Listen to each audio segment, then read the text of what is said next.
विक्रम सिंह साहब कह रहे थे कि सुविधा से ऐसा आप नहीं कर सकते कि कहीं पर इसको माने और कहीं पर नहीं। अलका जी आपके पास आ रहा हूं, अब आप जवाब दीजिए सबकी बातों का जो आप देना चाह रही हैं। दिनेश जी, पता है क्या है, एफआईआर 2 पर हुई। एक हुई ट्विटर पर केंद्र सरकार ने की, दूसरी एफआईआर का जिक्र कहीं नहीं है। वो एफआईआर किसने की? राजस्थान सरकार ने की। किसके खिलाफ की? आरएसएस के संघ प्रचारक राजस्थान के निम्बा राम क्या कर रहे थे? 276 करोड़ का ऑडियो और वीडियो उनका रिश्वतखोरी का एक कंपनी से 10% लेते हुए का जारी हुआ, जिसमें भाजपा की पूर्व मेयर और उसका पति भी शामिल दिखाए गए हैं। तो किसी तरह उस एफआईआर को छुपाने के लिए एफआईआर ट्विटर पे चर्चा हो रही है। आप समझ रहे हैं आज किस लिए ट्विटर के ऊपर एफआईआर करके मुद्दे से भटका रहे? मैं आपको बता रही हूँ, सब मुद्दे से भटकाना है। कोई देश के लिए इनको कोई इतना नहीं है कि हमारा संविधान, हमारा कानून। विपक्ष तो संविधान कानून को बचा रहा है, जिसको चोट बार बार उस संविधान को चोट पहुंचाने का काम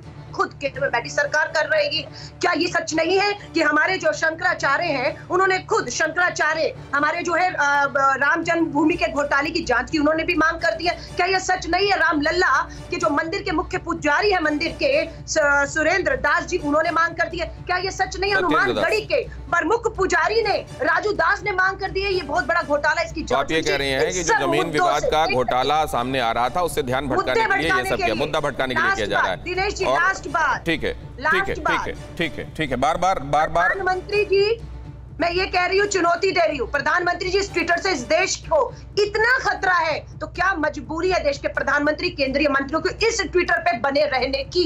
क्यों नहीं ठोकर मारते? कू बना तो लिया है, कू पे चले जाइए। क्यों ट्विटर पे बैठे हैं? क्यों इनकी कमर नहीं तोड़ देते जो देश के साथ गद्दारी कर रहे हैं? मैं उसकी प्रवक्ता नहीं हूँ, पर मुझे दुख होता है। लेकिन आपको याद होगा अलका जी, एक बात मैं आपसे भी जानना चाहता हूँ अलका जी, कि यूपीए के दौरान शशि थरूर साहब ने एक इंटरव्यू में इस बात को हाईलाइट किया था कि मैं सेंसरशिप के पक्ष में नहीं हूं, लेकिन अगर कहीं पर किसी एक कंटेंट से जो अपलोड किया गया है उससे अगर धार्मिक विद्वेष फैलता है, सामाजिक गड़बड़ी फैलती है और कानून व्यवस्था की स्थिति उत्पन्न होती है तो उस पर कार्रवाई होनी चाहिए। ये बात तो शशि थरूर साहब ने यूपीए के समय कही थी और वस्तुतः वही बात तो कही जा रही है।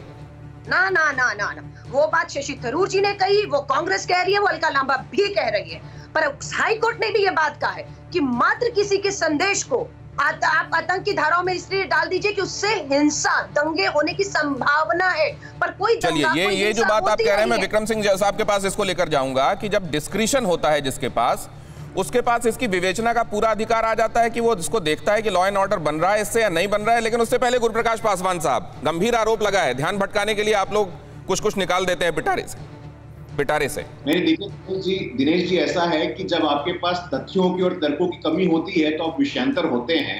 राजस्थान कहां से आ गया? राम मंदिर कहां से आ गया? भगवान राम के अस्तित्व पे जो लोग प्रश्न चिन्ह खड़ा करते थे वो आज ध्यान भटका रहे हैं। आज उनको ये बात पच नहीं रही कि भगवान राम का भव्य मंदिर बन रहा है। अभी विषय ये नहीं है। और जहां तक ट्विटर की बात है, ट्विटर एक नॉन स्टेट एक्टर है, हमारे लिए देश की संप्रभुता सर्वोपरि है, 130 करोड़ लोगों की सुरक्षा सर्वोपरि है। ये ट्विटर कौन होता है? अभी गाजियाबाद वाले विषय में हम लोगों ने देखा, दिनेश जी आपको पता है, ऐसे भड़काऊ वीडियो का उपयोग कहां होता है? ऐसे भड़काऊ वीडियो का उपयोग होता है जो टेरर ग्रुप है वो रिक्रूटमेंट के लिए करते हैं, वो अपने यहाँ भर्ती करते हैं, भावनाओं को भड़काते हैं, कम्युनल हार्मनी को भड़काते हैं। तो मुझे लगता है कि इसमें कोई विषय नहीं है। ट्विटर की जहां तक बात है, ट्विटर के पैरोकारी जो लोग कर रहे हैं आज, ट्विटर की पैरोकारी कोर्ट में कौन कर रहा है? ये वही ट्विटर के पैरोकार हैं जो कांग्रेस पार्टी के बड़े नेता है, मैं नाम नहीं लेना चाहता हूं यहाँ पे, उनका प्रोफेशनल मामला है। लेकिन भारत के लोगों की कम से कम चिंता करिए आप लोग इतना, आप मोदी विरोध में इतने अंधे हो जाते हैं कि आप देश का विरोध करते हैं, संविधान का विरोध करते हैं। आप आपातकाल लगाने वाले लोग हैं। आपसे हमें freedom of speech and expression के बारे में लेसन लेने की आवश्यकता नहीं है।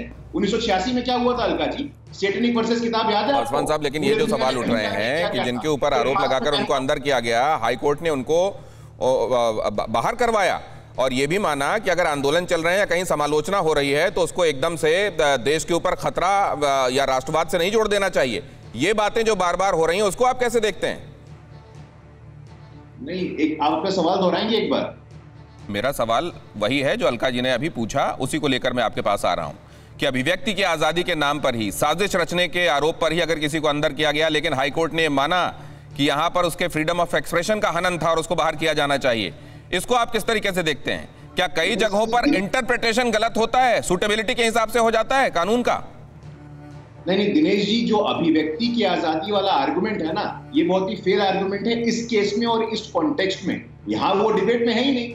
यहाँ डिबेट ये है कि अगर किसी महिला के आबरू के साथ अपमान होता है, अगर उनके फोटो को शेयर किया जाता है, तो उसको रिड्रेसल कहाँ मिलेगा?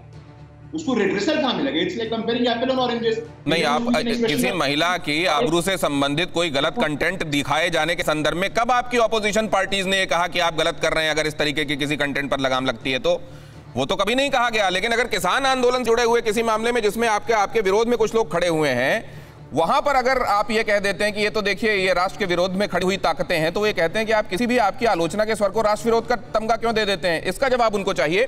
फिक्र आपकी, सोमवार से शुक्रवार रात 9 बजे सिर्फ TV9 भारतवर्ष पर।